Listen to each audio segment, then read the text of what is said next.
কারণ নবী হতে হলে স্বতন্ত্র নবীদের কিছু গুণাবলী রয়েছে, বৈশিষ্ট্য রয়েছে। যেমন হাদিস শরীফে নবীজি বলছেন, ইন্নাল্লাহ লাম ইয়াবআসিল আম্বিয়া ইল্লা বিহুসনিস সূরাতি ওয়া হুসনিস সাউত। এই পৃথিবীর বুকে আল্লাহ পাক রব্বুল আলামিন যত নবী পাঠিয়েছেন, প্রত্যেক নবী ছিলেন সুন্দর এবং প্রত্যেক নবীর কণ্ঠের আওয়াজ ছিল সুমিষ্ট। চিৎকার দিয়ে বলেন সুবহানাল্লাহ। একজন নবীকেও আল্লাহ অসুন্দর করে দুনিয়াতে পাঠান নাই। প্রত্যেক নবী কি ছিলেন?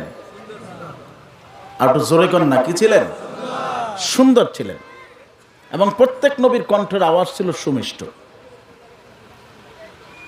সাইয়েদনা হযরতে দাউদ আলাইহিস সালাতু ওয়াস সালাম, তার কণ্ঠের ভিতর আল্লাহ পাক রব্বুল আলামিন এমন জাদু দিয়েছিলেন, মুজিজা দিয়েছিলেন, যে হযরতে দাউদ আলাইহিস সালাতু ওয়াস সালাম যখন জাবুর কিতাব তেলাওয়াত করতেন, আসমানের কোনো পাখি তার সামনে দিয়া উড়ে যাওয়ার ক্ষমতা রাখত না। যে যেখানে থাকতো দাউদ নবীর সামনে হাজির হয়ে জাবুর তেলাওয়াত শোনা শুরু করে দিত। বলেন না সুবহানাল্লাহ। হযরতে দাউদ আলাইহিস সালাম নদীর পাড়ে যায়া, সমুদ্রের পাড়ে যায়া যখন জাবুর কিতাব তেলাওয়াত শুরু করতেন, গহীন তলদেশের মাছগুলো ভেসে উঠত দাউদ নবীর তেলাওয়াত শোনার জন্য। যে কারণে আল্লাহ পাক রব্বুল আলামিন দাউদ নবীর কণ্ঠ এত চমৎকার মুজিজা আল্লাহ দান করেছিলেন। কাল হাসরের ময়দানে জান্নাতীরা যখন এক কামরার ভিতরে, একটা হল রুমের ভিতরে থাকবে, সেখানে আল্লাহ পাক রব্বুল আলামিন যখন দিদার দিবেন, আল্লাহ পাক রব্বুল আলামিন কুদরতি ভাবে নিজ কণ্ঠে আল্লাহ পাক রব্বুল আলামিন বান্দাকে তেলাওয়াত শোনাবেন, আল্লাহর হাবিব তেলাওয়াত শোনাবেন, এবং সেখানে হযরতে দাউদ আলাইহিস সালাতু ওয়াস সালামের তেলাওয়াতের একটা পাঠ থাকবে। আরো জোরে করেন না সুবহানাল্লাহ। দাউদ নবীও সেখানে তেলাওয়াত করবেন। হযরতে দাউদ আলাইহিস সালামের কণ্ঠে আল্লাহ পাক রব্বুল আলামিন এত জাদু দিয়েছিলেন, এজন্য নবীজি বলছেন প্রত্যেক নবীর কণ্ঠের আওয়াজ ছিল সুমিষ্ট। প্রত্যেক নবীর চেহারা ছিল অতীব সুন্দর, কোন নবী অসুন্দর ছিলেন না। এই পৃথিবীর বুকে আদম থেকে শুরু করে ঈসা রূহুল্লাহ পর্যন্ত যত নবী এসেছেন এই দুনিয়াতে, সব নবীদের মধ্যে আল্লাহ পাক রব্বুল আলামিন যাকে পৃথিবীর অর্ধেক সুন্দর দ্বারা সৃষ্টি করেছেন, তিনি হলেন সাইয়েদনা হযরতে ইউসুফ আলাইহিস সালাতু ওয়াস সালাম। আওয়াজ করে বলেন না সুবহানাল্লাহ। কে বলেন? সবাই বলেন না, কে? হযরতে ইউসুফ আলাইহিস সালাতু ওয়াস সালামকে আল্লাহ পাক রব্বুল আলামিন পৃথিবীর অর্ধেক সুন্দর দ্বারা সৃষ্টি করেছেন। আল্লাহর হাবিব বলেন, আনা মালিকুন ওয়া আখি ইউসুফ সাবিকুন। তবে শুনে রাখো আমার উম্মতেরা, আমি হইলাম লাল সুন্দর আর আমার ভাই ইউসুফ হলো সাদা সুন্দর। আমি হইলাম লাল সুন্দর। অনেকে মনে করতে পারেন ইউসুফ আলাইহিস সালামকে পৃথিবীর অর্ধেক সুন্দর দ্বারা সৃষ্টি করা হয়েছে, মনে হয় তাহলে হযরত ইউসুফ নবী সবচেয়ে বেশি সুন্দর ছিলেন। না, সবচেয়ে বেশি সুন্দর ছিলেন আপনার আমার নবী মুহাম্মদুর রাসূলুল্লাহ সাল্লাল্লাহু আলাইহি ওয়াসাল্লাম। আব্দুল্লাহ ইবনে মাসউদ রাদিয়াল্লাহু আনহুকে জিজ্ঞেস করা হলো, ও নবীর সাহাবী বলো তো দেখি, আল্লাহর হাবিবকে দেখতে কেমন? তরবারির মতো ঝকঝকে নাকি? সাহাবী বললেন, না, পূর্ণিমার রাত্রে আকাশের চাঁদের দিকে তাকাও, ওই পূর্ণিমার রাত্রের চন্দ্রটা যেমন, তার চাইতেও বেশি সুন্দর ছিলেন মুহাম্মদ মুস্তাফা। আরো জোরে আওয়াজ করে বলেন সুবহানাল্লাহ। তার চাইতে আমার নবী সুন্দর ছিলেন। সাইয়েদনা হযরত আবু হুরায়রা রাদিয়াল্লাহু তাআলা বলেছেন, আমি আবু হুরায়রা আমার দুই নজরে কত সুন্দর জিনিস না আমি দেখেছি, কিন্তু আমার দয়াল নবীর মতো এত সুন্দর কোনো কিছু আমি আবু হুরায়রার নজরে পড়ে নাই। নবীজির মতো এত সুন্দর কোনো কিছু আমি আবু হুরায়রার এই দুই চোখে জীবনে দেখি নাই। জোরে কর না সুবহানাল্লাহ। এত সুন্দর ছিলেন নবীজি, যে কারণে উম্মতকে বোঝানোর জন্য আম্মা জান আয়েশা সিদ্দিকা রাদিয়াল্লাহু তাআলা আনহা সেই দিনের ঘটনা সামনে রেখে আল্লাহর হাবিবের উম্মতকে নসিহত করতেছেন, শোনো নবীর উম্মতেরা, যদি জিজ্ঞেস করো মুহাম্মদ সাল্লাল্লাহু আলাইহি ওয়াসাল্লাম দেখতে কেমন, তাহলে আমি সেই দিনের ঘটনা বলবো যেই দিন জুলাইখা ইউসুফকে পাওয়ার জন্য, আপন করার জন্য বেকারার হয়ে গেছিল। শত ফন্দি শত চেষ্টা সব যখন তার বিফলে গেল, শেষ পর্যন্ত বান্ধবীদের লাঞ্ছনা থেকে নিজেকে মুক্ত করার জন্য, তহমাত থেকে নিজেকে আড়াল করার জন্য সে একটা হল রুমের আয়োজন করলো, সকলকে দাওয়াত দিল। মন্ত্রী পরিষদের স্ত্রীবর্গদেরকে, সুন্দরী সুন্দরী রমণীদেরকে, তার বান্ধবীদেরকে একটা হল রুমে সাজায়া প্রত্যেকের জন্য আরামদায়ক এক একটা চেয়ার ফিট করা হলো। প্রত্যেকের হাতে এক একটা ছুরি এবং এক একটা ফল হাতে দেওয়া হলো।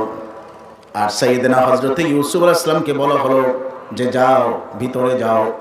ভিতরে গেলে বান্ধবীদেরকে হুকুম করলেন সুন্দর করে সাজগোজ করবে, ইউসুফের গায়ে সুন্দর রাজকীয় পোশাক পরায়া দিবে, স্বর্ণের মুকুট পরাবে। সুবহানাল্লাহ বলেন। কিসের মুকুট? স্বর্ণের মুকুট পরাবে, স্বর্ণের চেইন দিবে, মালা দিবে, যত ধরনের সৌন্দর্য আছে সব ইউসুফের গায়ে ওঠা চাই। একে তো পৃথিবীর অর্ধেক সুন্দর, তার উপরে যদি আবার স্বর্ণ খচিত শত পোশাক যদি তার গায়ে পরানো হয়, তাকে কত সুন্দরী না দেখাবে। চিৎকার দিয়ে বল আল্লাহু আকবার। বলা হলো পর্দা দিয়ে দাও, পর্দার ওই পাশে ইউসুফকে নিয়ে যাও, আমি এখানে থাকবো, বান্ধবীরা থাকবে, আমার হুকুম হবে তো পর্দা সরাইয়া দিবে। আওয়াজ করে বলেন না সুবহানাল্লাহ। সাইয়েদনা হযরত ইউসুফ আলাইহিস সালামকে সুন্দর করে সাজগোজ করায়া পর্দার ওই পারে রাখা হলো। সকল যখন রেডি হয়ে গেল, হল রুম যখন পরিপূর্ণভাবে কিন্তু বিমূঢ়, কোনো কথা নাই, একদম নীরব। ঠিক সেই মুহূর্তে জুলাইখা ইশারা করলো পর্দা সরাতে, আর এদিকে এট এ টাইম ইশারা করলো ফল কাটার জন্য, তোমরা ফল কাটা শুরু করো। তারা ফলের দিকে ছুরি আগায়া দিছে। ঠিক সেই মুহূর্তে পর্দাটা সরে গেছে। ইউসুফ আসলামের চেহারার ঝলকানিতে, সৌন্দর্যের ঝলকানিতে পুরো মজলিসটা আলোয় আলোকিত হয়ে গেছে। পুরো মজলিসটা আলোয় আলোকিত হয়ে গেছে। ইউসুফ আসলামের সৌন্দর্যের দিকে নারীরা তাকিয়ে আছে। সবাই ইউসুফ আসলামকে দেখতেছে। ফল দিকে ছুরি চালায়া দিছে। কিছুক্ষণ পরে জুলাইখা বলতেছে নিয়ে যাও ইউসুফকে, পর্দা টেনে দাও। সরায় নেওয়া হলো। জুলাইখা বলতেছে ফল কি কাটা হয়েছে? তখন তারা প্রত্যেকে হাতের দিকে তাকায়া দেখে পবিত্র কোরআনুল কারীমে আসছে ফল কাটা তো দূরের কথা, ওয়া কাত্তা'না আইদিয়াহুন্না, তারা প্রত্যেকে তাদের হাত কেটে ফেলেছে, হাত কেটে ফেলেছে। জুলাইখা যখনই বলল যে ফল কাটছো, তাকায় দেখে তাজা রক্ত পড়তেছে, প্রত্যেকের পোশাক, নূতন পোশাকগুলো রক্তে রঞ্জিত হয়ে গেছে। জুলাইখা বলল কি খবর? ফল কাটো নাই? প্রত্যেকে অপমানিত হলো, লাঞ্ছিত হলো। চিৎকার দিয়ে সবাই একসাথে বলে উঠলো মা হাশা লিল্লাহ ইন হাযা ইল্লা মালাকুন কারীম। কারে দেখাইলা? এ তো কোনো মানুষ না, এ তো আল্লাহর সম্মানিত একজন ফেরেশতা। চিৎকার দিয়ে বলেন সুবহান। ইকো বন্ধ করো। এ তো আল্লাহর একজন সম্মানিত ফেরেশতা, কারে দেখাইলা? জুলাইখা পাইল সুযোগ, মাত্র একবার দেখাইছি। কয়বার? কি আওয়াজ করেন না কেন আপনারা? আরো জোরে বলে না, কয়বার? একবার দেখছো মাত্র। একবার দেখা ফলটাও ঠিক মতো কাটতে পারো নাই। আর যে ইউসুফ আমার চোখের সামনে সকাল বিকাল দুপুর রাত কতবার যে আসা যাওয়া করে তার কোনো ঠিক নাই, আমি জুলাইখা কেমনে ঠিক থাকতে পারি? চিৎকার দিয়ে বলেন না সুবহানাল্লাহ। আমি কেমনে ঠিক থাকতে পারি? আম্মা জান আয়েশা সিদ্দিকা রাদিয়াল্লাহু তাআলা আনহা বলেন, দুনিয়ার মানুষ শোনো, সেই দিন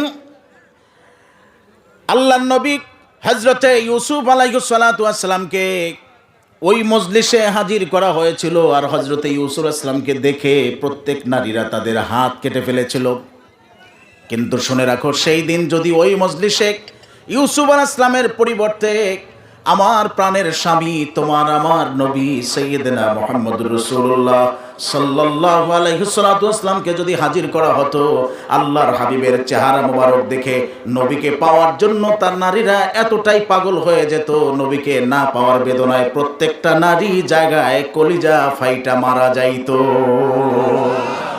একটু জোরে আওয়াজ করে বলেন না সুবহানাল্লাহ।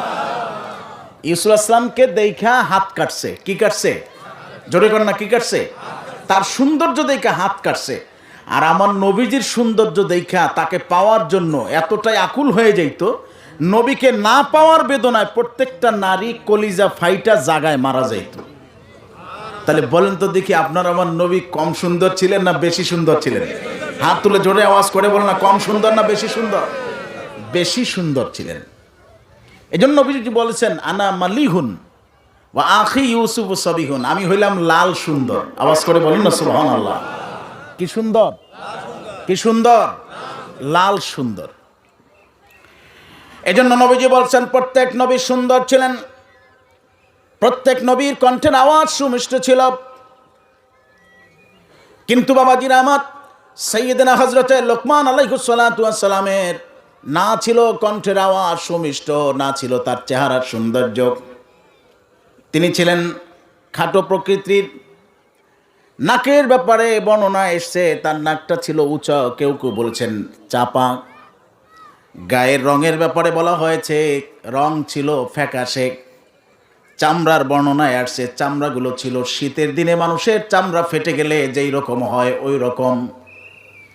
কণ্ঠের ব্যাপারে বলা হয়েছে ফ্যাস ফ্যাস করে তিনি কথা বলতেন। মর্যাদার দিক থেকে নবীরা উচ্চ মর্যাদার ছিলেন, বংশ উচ্চ মর্যাদা ছিল, কিন্তু লোকমান ইসলামের বংশ এতটা উঁচু ছিল না।